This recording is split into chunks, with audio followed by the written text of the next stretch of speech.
Vamos a ver entonces, en esta tarde vamos a ver la segunda parte de el tema que venimos tocando, esclavos de Jesucristo. Así que abrimos nuestra Biblia mientras voy haciendo la introducción en Romanos capítulo 8, verso 14 al 17. Quiero hacer comprender primero, Romanos capítulo 8. Quiero hacer comprender primero la gran, digamos, la gran verdad o la mayor verdad que debemos entender. Es que ser esclavos de Jesucristo no significa que dejemos de ser hijos. Porque no dejamos de ser hijos. Y eso lo vamos a demostrar también bíblicamente. Capítulo 8 de Romanos, versos 14 al 17. Pero escuchen por favor lo que les voy a decir antes. Como cristianos, hermanos, como cristianos, si realmente decimos ser cristianos, el pasaje está en la página 1325. Si somos cristianos y decimos ser cristianos y hemos nacido de nuevo, tenemos que saber que, presten atención, tenemos que saber que el vivir es Cristo y el morir es ganancia, como dice en Filipenses 1:21. El vivir es Cristo, nuestra vida es Cristo y el morir es ganancia. Nosotros estamos tan aferrados a esta vida que pensamos que morir es una pérdida, que pensamos que morir es algo que no debe suceder y que por favor suceda recién cuando me haya realizado como persona. Perdón, la Escritura nos dice que morir es ganancia. Es decir, ¿por qué Pablo dice que nuestras tribulaciones no son nada a comparación de la gloria venidera? A comparación de lo que realmente es estar en presencia de Dios y ya no por fe, sino por vista. Somos esclavos de Jesucristo y no entendemos que ser esclavos de Jesucristo es mucho mejor que haber sido esclavos del pecado. Entonces mucha gente se asusta porque, no, yo esclavo de Jesucristo no voy a ser. Ah, pero eras esclavo del pecado. Y el pecado, el mundo, la carne y el diablo te llevaban para donde ellos querían. Y hoy ser esclavo de Jesucristo, que es lo más maravilloso que nos puede pasar, no podemos ser. Antes vivíamos en derrota, ahora vivimos en victoria. Amén. Gracias, Señor. Hoy tenemos victoria. Hoy, aunque aparentemente y aunque a nuestros ojos muchas veces estemos o parecemos derrotados, estamos en victoria, porque el victorioso es el que vive en nosotros. Amén. Por fin, un amén. Todo. Ser esclavos de Jesucristo no significa que dejemos de ser hijos. Somos hijos por consustancialidad y por adopción. En esta semana me mandaron un mensaje para decirme, ¿pero cómo entonces dejamos de ser hijos? Nunca dije yo, o dije en algún momento en el mensaje pasado de que dejamos de ser hijos para ser esclavos. Nunca dije eso. Somos hijos por consustancialidad, somos hijos por adopción. Pero eso es incondicional. Ser hijos es incondicional. Ser esclavos es entender que somos esclavos para hacernos esclavos. Porque en realidad ya somos esclavos de Jesucristo. Porque fuimos comprados, se pagó un precio por nosotros. Dios se acercó a nosotros, se acercó al mercado de esclavos, pagó el precio con su sangre y nos sacó de ese mercado de esclavos para que fuéramos, por amor, esclavos de Jesucristo. Y hay una mosca que me dan dando. Sí. Eso es para romper el hielo, ¿eh? La mosca es para romper el hielo. capítulo 8, versos 14 al 17. Vamos a ver qué nos dice. Observen, por favor, con mucho cuidado, y lo vamos a leer con mucho cuidado para que nos quede grabado esto. Dice el verso 14: porque todos los que son guiados por el Espíritu de Dios, estos son hijos de Dios.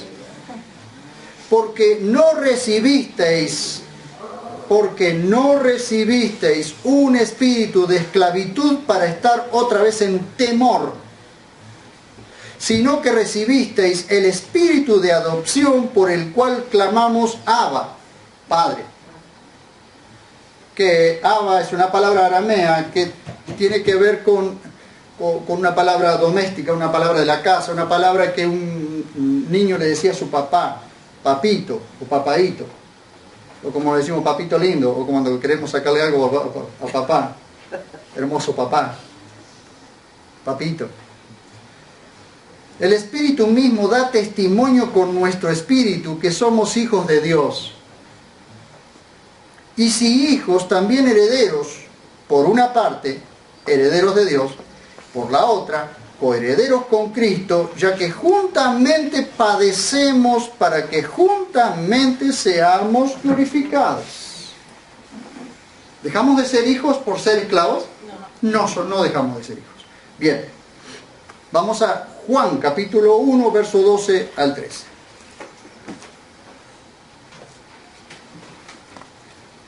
Juan, Evangelio según Juan.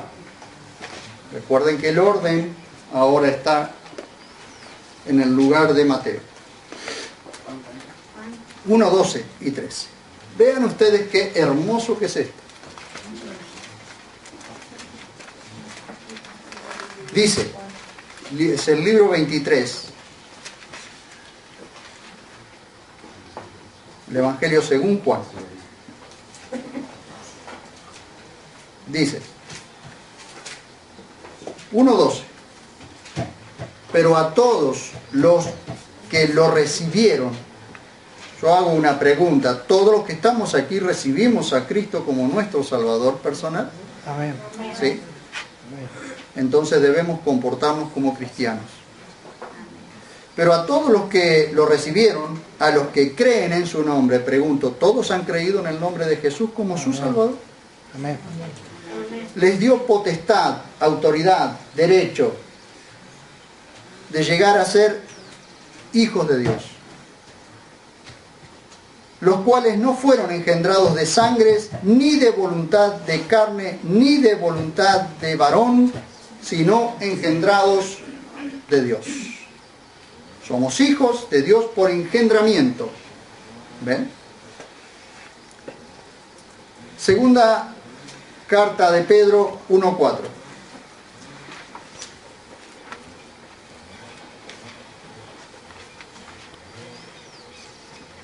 Segunda carta de Pedro 1:4.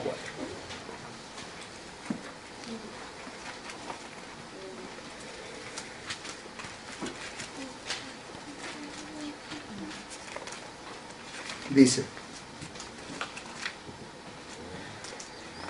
y ahora les voy a mostrar algo precioso que tenemos aquí, que también lo tenemos que tener en mente, que no estaban en otras traducciones, pero que gracias a Dios se ha podido recuperar esta palabra. 1:4, perdón. Dice, lo podemos leer desde el 3. Por cuanto todas las cosas, ¿me encontraron? Página 1260.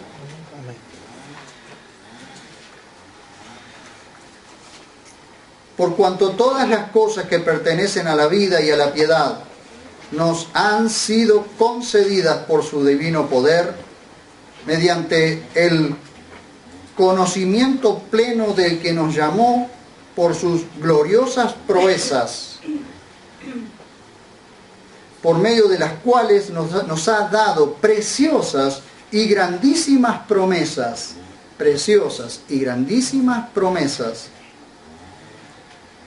para que por ella llegarais a ser consubstanciales y no partícipes, como dicen otras traducciones, Porque ser partícipe de algo es estar al lado, es participar de algo, pero ser consubstancial es estar unido, es estar en. Consubstancialidad es estar en una misma sustancia. Cuando el Espíritu Santo está en nosotros, y como el Espíritu Santo está en nosotros, somos consubstanciales con Él. ¿Ven? Entonces, para donde el Espíritu Santo se mueva, para cuando el Espíritu Santo se vaya de la tierra, se va a la iglesia indefectiblemente. Dice, consubstanciales con la naturaleza divina, habiendo huido de la corrupción que hay en el mundo a causa de la concupiscencia. Bien, quedó claro entonces que porque seamos esclavos de Jesucristo no dejamos de ser hijos de Dios. Ahora bien, para vivir como esclavos de Jesucristo debemos reconocer que somos propiedad de Dios.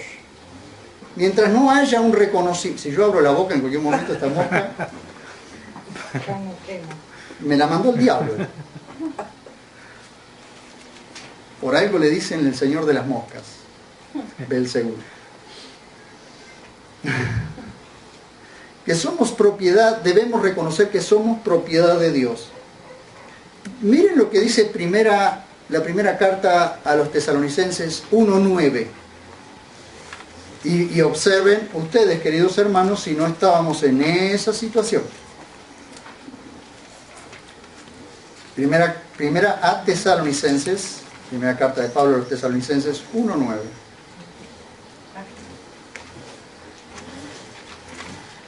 Es el libro 36. Página 1280. Ya más datos no le puedo dar. Primero a los Tesalonicenses 1:9 dice, observemos, porque ellos mismos declaran acerca de nosotros qué clase de acogida o de recibimiento tuvimos entre vosotros y cómo retornasteis de los ídolos a Dios para servir, es decir, servir como esclavo. Servicio es dobleos, para servir al Dios vivo y verdadero. Todos nosotros estábamos en idolatría, en algún tipo de idolatría, siguiendo algún tipo de ídolos. Sin embargo, Dios nos salvó y nos trajo, nos hizo retornar para mirarlo de frente y servir al Dios vivo y verdadero. Qué maravilloso, hermanos, es que estamos sirviendo a un Dios vivo y verdadero. Y no estamos sirviendo a las imágenes y sirviendo a la idolatría como lo servíamos antes, a dioses muertos, a dioses que no eran dioses. ¿Y cómo no podemos ser esclavos de Jesucristo, mis queridos hermanos? ¿Cómo no podemos ser? ¿Cómo no podemos servir con toda nuestra vida, con toda nuestra alma, a este Dios maravilloso, a este Dios vivo que se reveló a nuestras vidas? ¿Ustedes se imaginan volviendo atrás y mirando, haciendo una mirada a lo que éramos antes? ¿Se imaginan retornar, en lugar de retornar de los ídolos al Dios vivo, retornar del Dios vivo a los ídolos? ¿Alguno de ustedes se ha puesto a pensar alguna vez lo que sería nuestra vida de nuevo? ¿Volver hacia atrás? Sin embargo, por el poder y la autoridad de la palabra de Dios, nosotros somos de los que permanecemos hacia adelante, de los que caminamos hacia adelante, de los que a pesar de todas las cosas que nos puedan pasar, vamos mirando hacia adelante todo el tiempo. Y tenemos esperanza, hermanos, y tenemos esperanza. Y eso es maravilloso. ¿Cuántos viven sin esperanza, hermanos? Sirviendo a dioses que no son dioses. Sin embargo, nosotros tenemos la esperanza porque estamos viviendo y sirviendo a un Dios vivo y verdadero. Primero a los Corintios, capítulo 7, verso 22. Poquito más adelante. Página 1294. Primera a los Corintios, capítulo 7, verso 22. Observen, por favor, lo que nos dice Pablo. Lo que Pablo le está diciendo a una iglesia carnal, a una iglesia inmadura, como lo hemos visto en alguna oportunidad, una iglesia que no quiere crecer, que es obstinadamente inmadura. Porque permítanme decirle, podemos ser niños porque en algún momento fuimos niños. El problema no es ser niños espirituales, sino ser obstinadamente niños espirituales. Permanecer en esa niñería espiritual. Y así les está escribiendo. Muchachos, en criollo, ¿no? Muchachos. 1:22 dice, porque el que fue llamado por el Señor siendo esclavo, liberto es del Señor. Observe.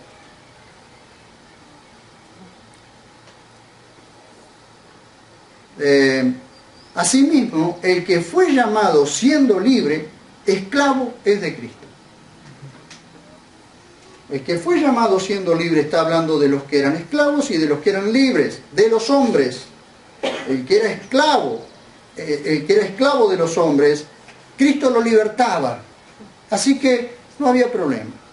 Pero el que era libre y Cristo lo salvaba, esclavo era de Cristo.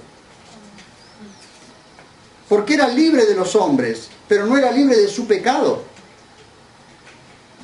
El que es libre de los hombres no es libre de su pecado. Porque el que es vencido, se hace esclavo por el que lo venció, dice Pedro. Es esclavo del que lo venció.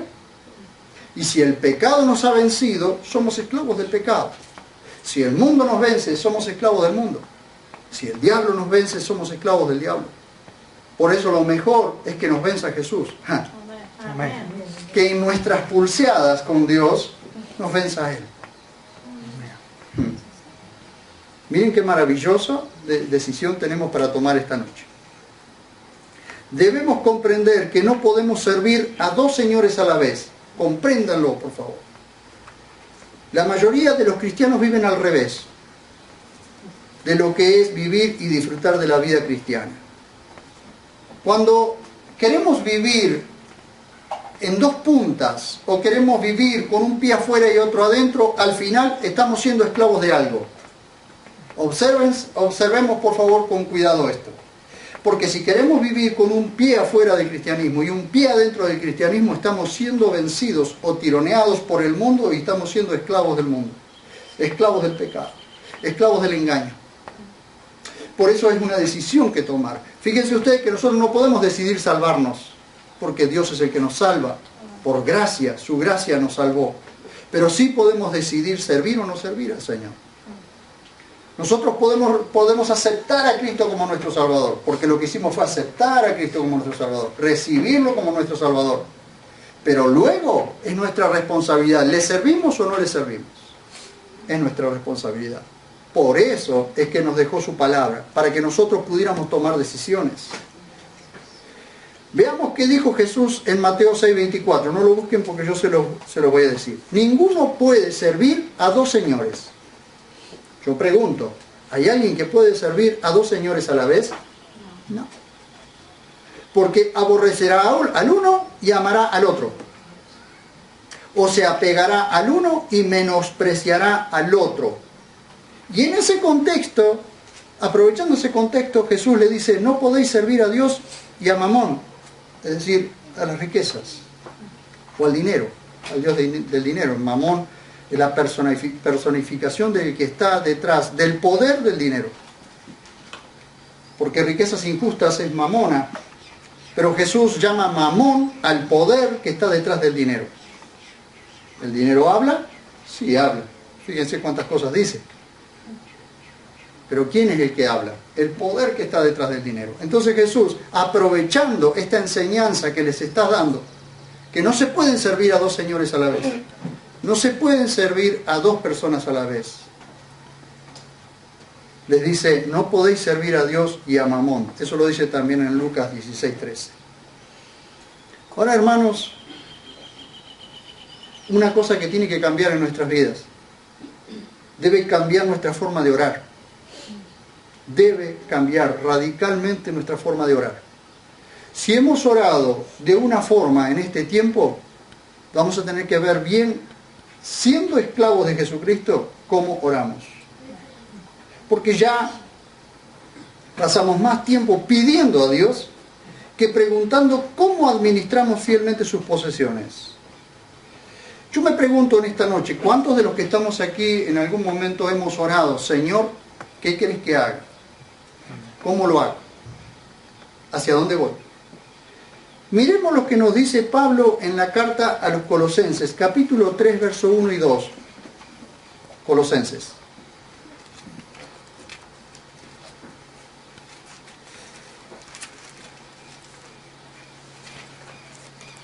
Colosenses 1349.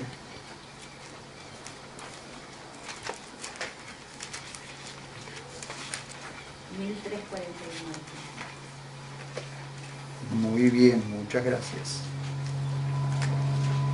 Con esto del nuevo orden, a veces hasta yo lo quiero. Capítulo 3, verso 1 y 2. Vean lo que dice Pablo. Colosenses es una carta muy parecida a la de Efesios. En los dos, en una resalta muchísimo la iglesia como el cuerpo de Cristo y en la otra resalta la cabeza, que es Cristo, como cabeza de la iglesia. Pero las dos son muy parecidas. Vean ustedes lo que nos dice capítulo 3, verso 1 y 2. Dice, mucha atención por favor. Puesto que fuisteis resucitados juntamente con Cristo, buscad las cosas de la tierra, dice. ¿Dice así? No, de arriba. Buscad las cosas de arriba, donde está sentado Cristo a la diestra de Dios. Entonces, ¿qué es lo que nos está diciendo Pablo? Que debemos estar mirando siempre derecho, siempre a nuestro alrededor, siempre horizontalmente, o debemos tener una mirada vertical todo el tiempo.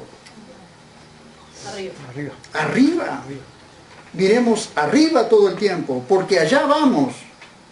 No nos quedamos acá, vamos allá. Entonces allá tenemos que mirar. Cuando nuestra visión, cuando nuestra mira está puesta en las cosas de arriba, todo nuestro entorno cambia. Toda nuestra vida cambia, nuestras prioridades cambian. Porque no son prioridades las que están sobre la tierra, son cosas pasajeras y así debemos tomarlas como cosas pasajeras. Y eso no significa que no querramos tener algo más. Pero no podemos agarrarnos a eso porque nuestra mira está en las cosas de arriba, donde está sentado Cristo a la diestra de Dios. Pensad, dice, pensad, es decir, cambiad tu pensamiento. Pensad en las cosas de arriba, no en las de la tierra, porque moristeis y vuestra vida ha sido escondida con Cristo en Dios. Amén. ¡Qué tremendo! ¿Cuándo es que cambia entonces toda nuestra visión, todo nuestro panorama? Cuando miramos arriba. Cuando miramos arriba, hermanos. Mas buscad primeramente el reino de Dios y la justicia de Él, y todas las demás cosas son añadidas. Porque buscar el reino de Dios escuchen, hasta hace que cambiemos nuestra oración. Jacobo dice, pedís y no recibís, porque pedís mal. Pedís para vuestros deleites. ¿Y está mal deleitarnos en algo? No está mal. Pero la Biblia nos dice, deleitémonos en Dios y Él concederá las peticiones de nuestro corazón. ¡Qué maravilloso, hermanos! Porque cuando somos esclavos de Cristo, nosotros debemos buscar lo que el amo quiere. Lo que el amo ama, nosotros amamos. Lo que el amo nos dice, nosotros hacemos. No nos va a gustar muchas veces. Claro que no nos va a gustar a qué nos manda el amo. Pero ¿a qué esclavo le gustaba lo que el amo le decía? A nadie, pero el esclavo. Debemos cambiar hasta nuestra forma de orar, hermanos. Nuestra esclavitud en Cristo debe ser completa. Nuestra voluntad debe ser absorbida por la voluntad de Dios. Absorbida, hermanos, como lo fue la voluntad de Jesús en el momento en que estaba en Getsemaní. Padre, que se haga tu voluntad y no la mía.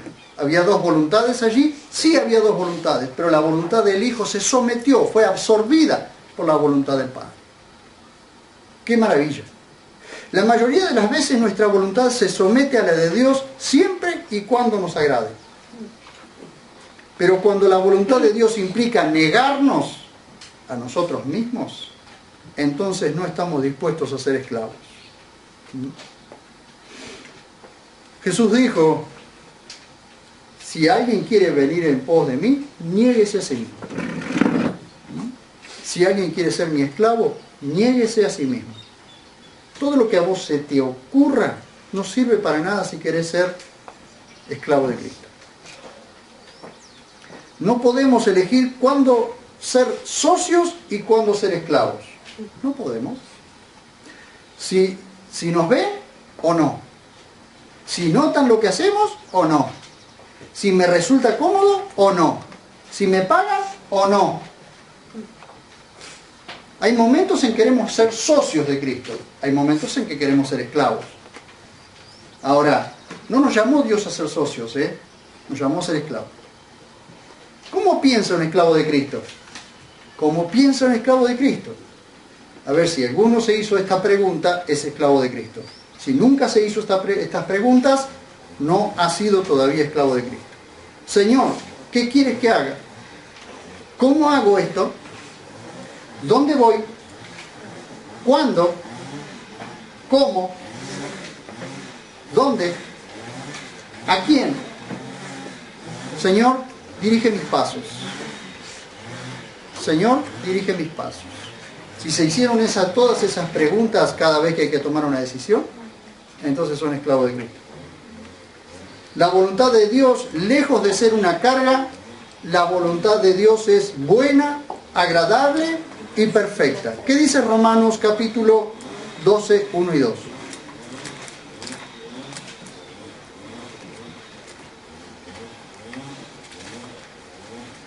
Romanos capítulo 12, verso 1 y 2.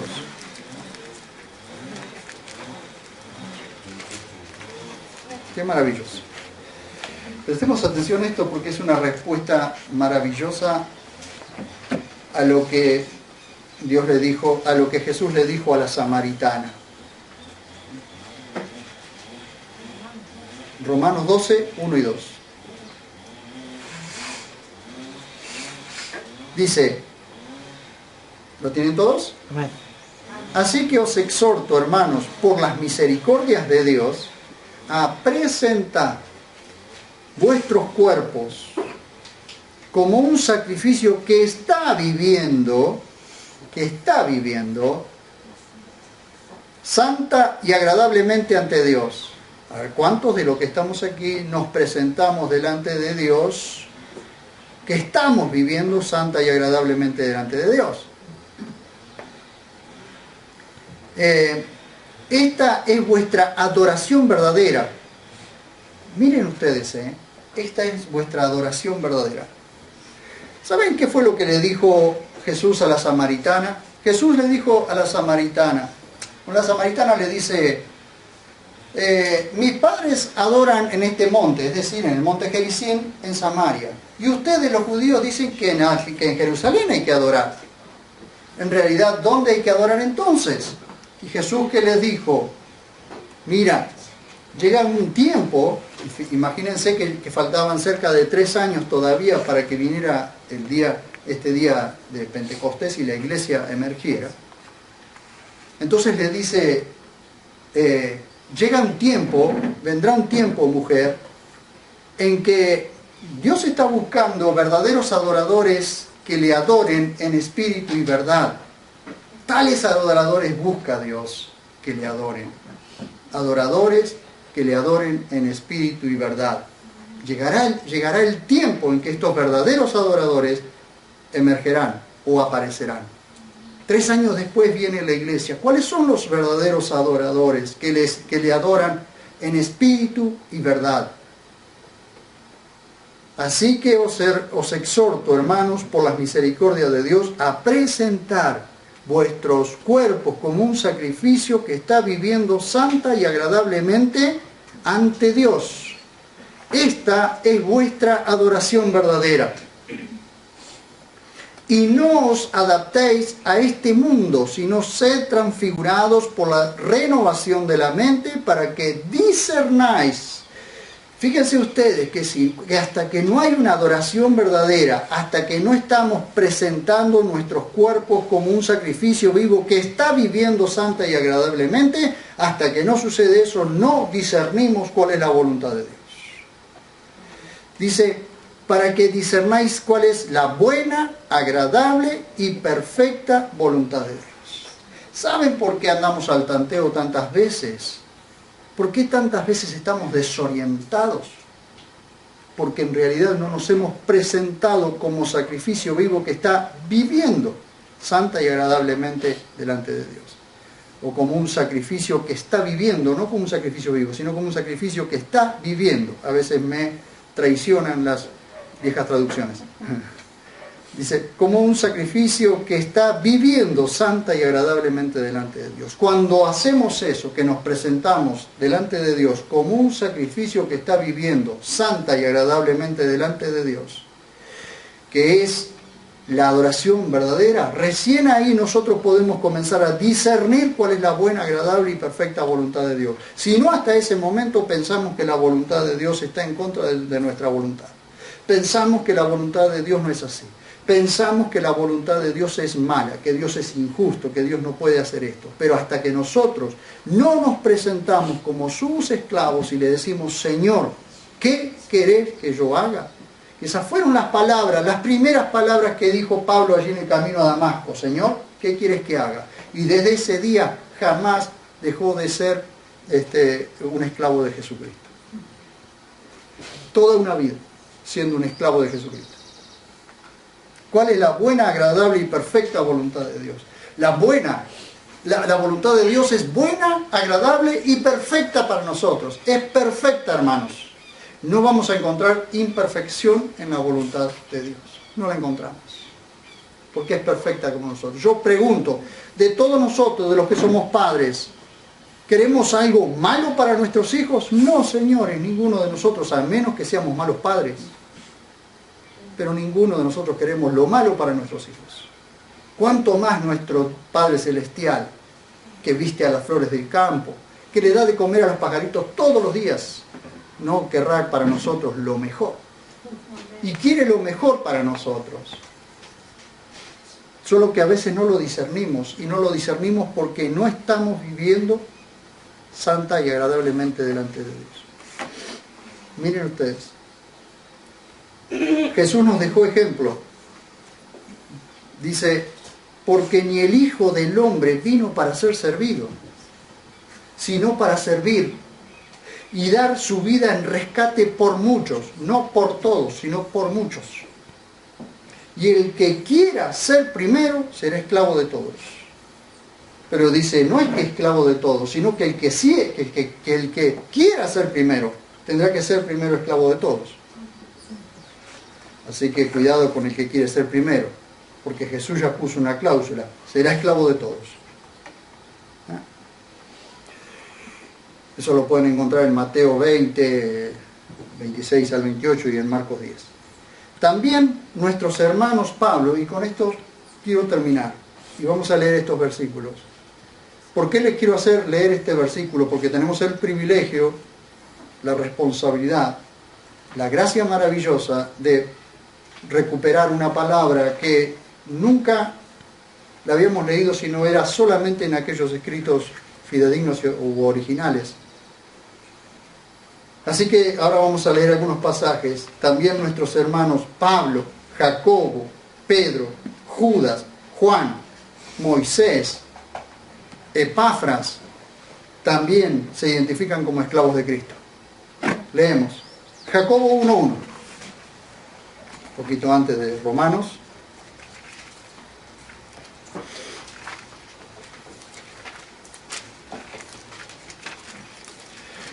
Jacobo 1:1. Fíjense ustedes, por favor. Y este Jacobo, en el cual en otras traducciones dice Santiago, pero es un error. Todos lo identifican como hermano del Señor Jesucristo, o medio hermano, o supuesto hermano del Señor Jesucristo. Jacobo, dice, Jacobo 1.1. Vean ustedes en la página 1249. Libro 28. Dice, Jacobo, esclavo de Dios y del Señor Jesucristo. Esclavo de Dios y del Señor Jesucristo. Doulos. No es siervo, como se ha traducido tantas veces. Es esclavo, hermanos. Esclavo. Vamos a segunda carta de Pedro 1.1. Después de Jacobo viene primera de Pedro, después viene segunda de Pedro. Dice, segunda carta de Pedro 1.1. O Petros B, como se la pronuncia también.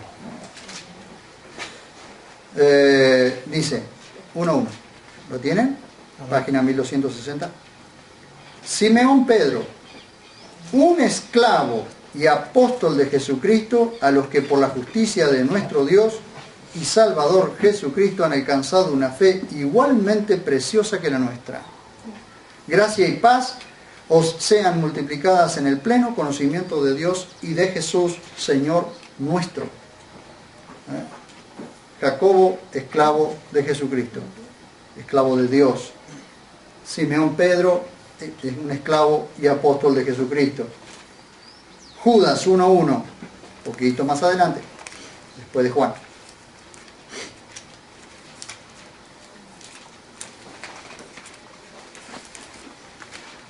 O mejor dicho, antes de Juan.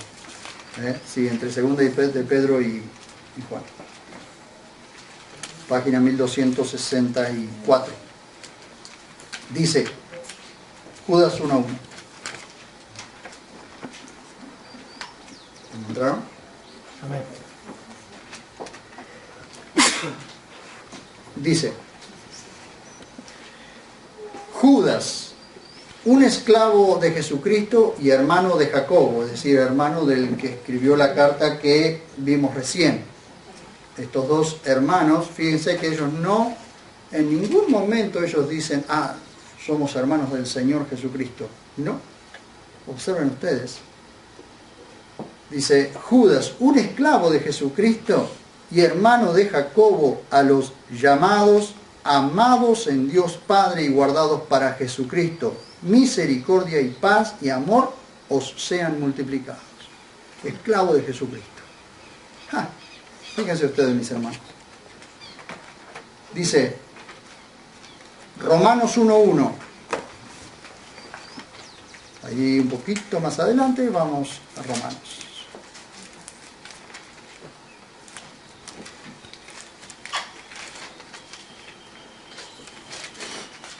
Romanos 1.1. Dice, Pablo, esclavo de Cristo Jesús, llamado a ser un apóstol apartado para el Evangelio de Dios. Esclavo del Señor Jesucristo. ¿Qué les parece, hermanos? Pablo, el apóstol Pablo, acá dice claramente, llamado a ser un apóstol, entre varios, un apóstol. Podría haber dicho Pablo, apóstol de Jesucristo y esclavo de Cristo Jesús, o apóstol de Dios y esclavo de Cristo. Pero no, dice primero, esclavo de Cristo, llamado a ser un apóstol, apóstolos, apartado para el Evangelio de Dios. Tito 1.1.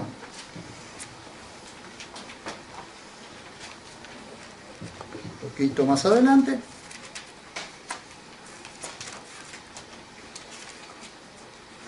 Después de la carta, después de primera Timoteo viene Tito y después segunda Timoteo. Libro 47.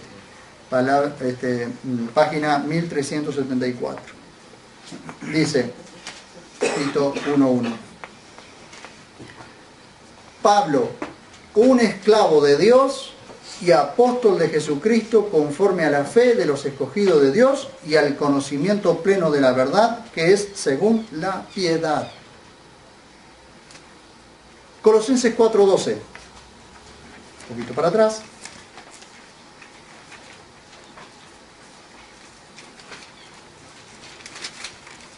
Efesios, Filipenses, Colosenses.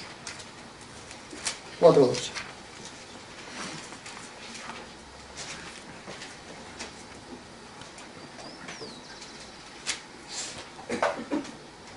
Y acá va a hablar de Epafras, no va a hablar de él mismo, pero va a hablar de Epafras. 4:12 dice, os saluda Epafras. Y entre paréntesis dice, quien es uno de vosotros, es decir, un servidor, un diáconos entre vosotros, o uno de vosotros, un diácono de vosotros. Y después de decir es un servidor, después de ser un diáconos, dice, esclavo de Cristo, quien se esfuerza siempre por vosotros en las oraciones. Un esclavo de Cristo que se esfuerza por vosotros en las oraciones. Un esclavo que se esfuerza en las oraciones por vosotros. ¿Cuánto esfuerzo en las oraciones necesitamos como esclavo de Cristo hacer nosotros? ¿Cuántos de nosotros nos esforzamos en las oraciones? ¿Cuántos de nosotros nos esforzamos en las oraciones? Como dice Pablo de Epafras. Epafras no está diciendo de él mismo, hermanos, me esfuerzo en las oraciones como esclavo de Jesucristo. Pablo dice que Epafras se esfuerza en las oraciones como esclavo de Jesucristo. ¿Ah? Un esclavo de Jesucristo, ¿qué hace? Se esfuerza en las oraciones. Y este es el gran problema que tenemos en la iglesia de hoy, y lo vuelvo a repetir y lo repetiré. La iglesia primitiva, la iglesia al principio, se esforzaba en las oraciones, se esforzaba en orar. Muchas cosas no alcanzamos, no logramos, no vemos porque no oramos, no oramos. Y como esclavos de Cristo tenemos que orar. Debemos esforzarnos en la oración, ser esforzados en la oración. Muchos resultados no los vemos porque pedimos oración. ¿Y cuánta gente pide oración? Pero no oran. Entonces tenemos grupos de oración, tenemos grupos de esto, tenemos grupos de lo otro. Pedimos oración, pero no oramos. Y realmente debe haber un esfuerzo en la oración. Un esfuerzo. ¿Saben lo que es un esfuerzo? Es que habiendo orado sentimos que oramos.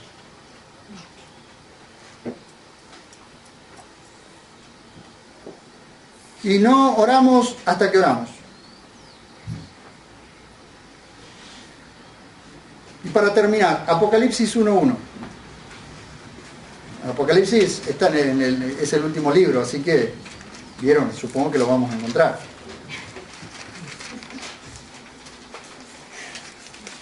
Después de eso tienen las notas especiales, así que no está allí. Apocalipsis 1:1. 1:1 y 15:3. Pero leemos 1:1 primero. Observen, acá vamos a encontrar. Dice, Apocalipsis 1:1, libro 49. 1382 es la página. Revelación de Jesucristo que Dios le dio para manifestar a sus esclavos lo que debe suceder en breve. Fíjense ustedes, a sus esclavos. Nos lo dio a nosotros, Apocalipsis nos lo dio a nosotros como depositarios para que el libro de Apocalipsis llegue a las manos de los otros esclavos, el pueblo de Dios que estará en la tribulación, el pueblo de Israel que estará en la tribulación, ese pueblo que se le hará realidad el libro de Apocalipsis. El libro de Apocalipsis es un libro difícil de entender para nosotros, los esclavos que estamos de este lado del arrebatamiento. Pero los que estén del otro lado del arrebatamiento, esos esclavos entenderán perfectamente por qué lo estarán viviendo. Revelación de Jesucristo que Dios le dio para manifestar a sus esclavos lo que debe suceder en breve. ¿Sucedió? No sucedió todavía. Y la declaración enviándola por medio de su ángel a su esclavo Juan. ¿Qué Juan es este? ¿Juan el Bautista? No. El mismo Juan que escribió el Evangelio según Juan, el mismo Juan que escribió Primera y Segunda de Juan, y el mismo Juan que escribió Apocalipsis. Ese es su esclavo, que también era un hijo de Dios, porque recuerden que era uno de los 12 apóstoles, y que en el momento en que el Espíritu Santo viene en Pentecostés, y allí todos hablan, se manifiestan las lenguas, en Pentecostés, en el aposento alto, él era uno de los que estaba allí, y era uno de los que estaba siempre acompañando a Pedro, aun cuando iba al tiempo de la oración, aun cuando sanó al paralítico, al cojo en la puerta del templo. A ese lo llama esclavo también. El Espíritu Santo lo llama esclavo. Y 15:3, y con esto quiero terminar. Pero aquí no habla de Juan, aquí habla de otro esclavo. Dice 15:3, ¿lo encuentran? Está después del 14, ¿sí? Dice, y cantan el cántico de Moisés, esclavo de Dios, y el cántico del corderito diciendo. Moisés también canta, también es llamado esclavo de Dios. ¿Se dan cuenta, hermanos, que no es que nos llama a nosotros esclavos simplemente porque quiere esclavizarnos? No, porque todos han sido comprados. A todos, por todos estos a quienes llama esclavos, inclusive nosotros hemos sido comprados con un precio muy alto, precio de sangre. Allí no había monedas, en la cruz no había monedas, no nos compró con monedas en la cruz, no nos compró con billetes, nos compró con sangre, con la sangre de Dios. ¿Ven ustedes? Entonces, ¿qué hacemos, hermanos? ¿Qué estamos haciendo? ¿Qué estamos haciendo? A mí me humilla y me inquieta muchísimo que la iglesia no pueda entender esto hoy. Pero dejemos que los que no lo entiendan, no lo entiendan. Porque el que ignora es ignorado. El que ignora es ignorado. El que quiere ignorar estas cosas es ignorado por Dios. Pero a mí me inquieta a nosotros, y los que por supuesto estarán escuchando o viendo los videos, me inquietan esos. Porque tenemos mucha gente, mucha gente que anda de cualquier manera, y ustedes lo van a ver andando de cualquier manera. Pero ¿por qué andan de cualquier manera? ¿Por qué andan tan sin rumbo? ¿Por qué andan tan perdidos? ¿Cuándo será el tiempo en que vengan corriendo a las rodillas, humillados delante de Dios y digan, Señor, ¿qué quieres que yo haga? ¿Cómo querés que lo haga? ¿Dónde querés que lo haga? ¿A quién debo hacerse? ¿Cuántas cosas, hermanos? Oremos. Señor, estamos ante tu dulce y maravillosa presencia, habiendo visto tu palabra, habiéndola recorrido, Señor, habiendo mostrado, Señor, que a veces queremos hacer lo que nosotros queremos cuando en realidad debemos presentarnos como un sacrificio que está viviendo santa y agradablemente delante tuyo. ¿Cómo discernir tu voluntad si nunca venimos humillados delante tuyo para decirte qué querés que yo haga? Sin duda, Señor, estás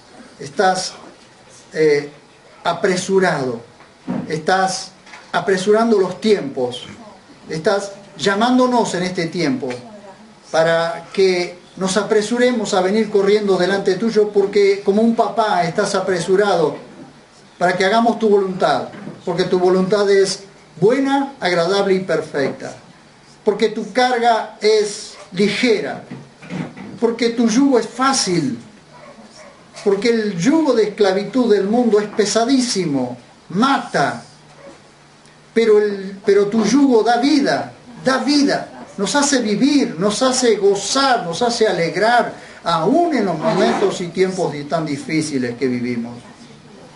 Señor, no permitas que ninguno de mis hermanos se pierda, se desoriente, no sepa hacia dónde ir. No lo permitas, Señor.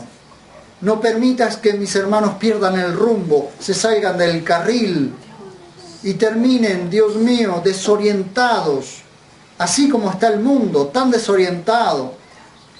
Un mundo que está tan desorientado que ha puesto el norte como su punto cardinal, cuando vos has puesto otro punto cardinal que es el este, es el oriente. Señor, por eso será que el mundo está tan desorientado. Ayúdanos a tener oriente, ayúdanos a tener la brújula puesta en el punto cardinal que vos querés. Señor, hemos perdido la brújula, hemos perdido el camino. Señor, ayúdanos a recuperar el camino. Ayúdanos a ver de nuevo, Dios mío, con claridad hacia dónde tenemos que caminar, Señor. Y mientras vamos yendo, predicamos el Evangelio. Y mientras vamos yendo, Señor, le decimos a la gente, por ahí no, porque te vas a perder.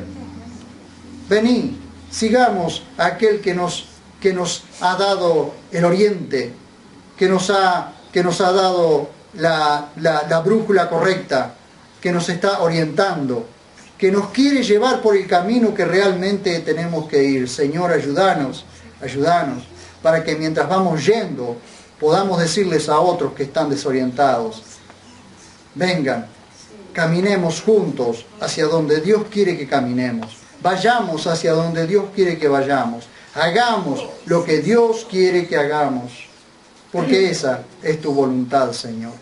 Gracias por mis hermanos, gracias por mis hermanas, gracias por el esfuerzo que muchas veces hacen para caminar, para andar en rectitud.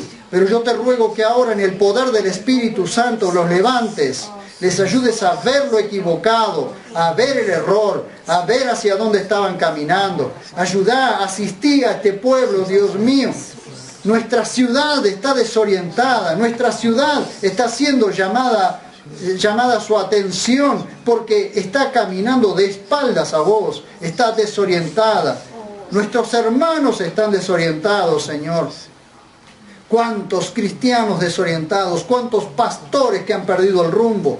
Señor, se conmueve nuestro corazón, se angustia nuestra alma de ver a nuestros propios hermanos estar desorientados, Señor. Estar andando, Señor, en rituales, en costumbres, en religión, pero no entender qué realmente has querido vos para cada uno de nosotros. Ayúdanos a preguntarnos cada día, Señor, ¿qué querés que haga en este día? ¿Cómo lo hago? ¿Hacia dónde tengo que ir? ¿Qué tenés que hacer?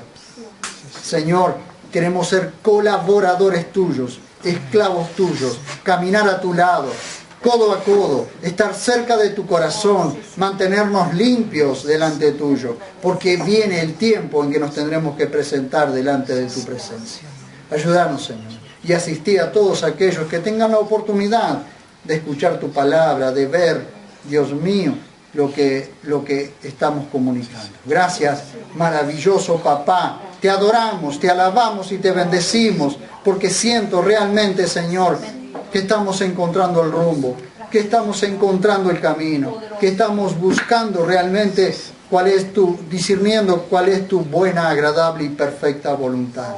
Gracias, maravilloso Papá. Nos mantendremos en el centro de tu voluntad, Señor, alabando y adorando tu nombre cada día. En el nombre dulce y precioso de Jesús. Amén. Amén.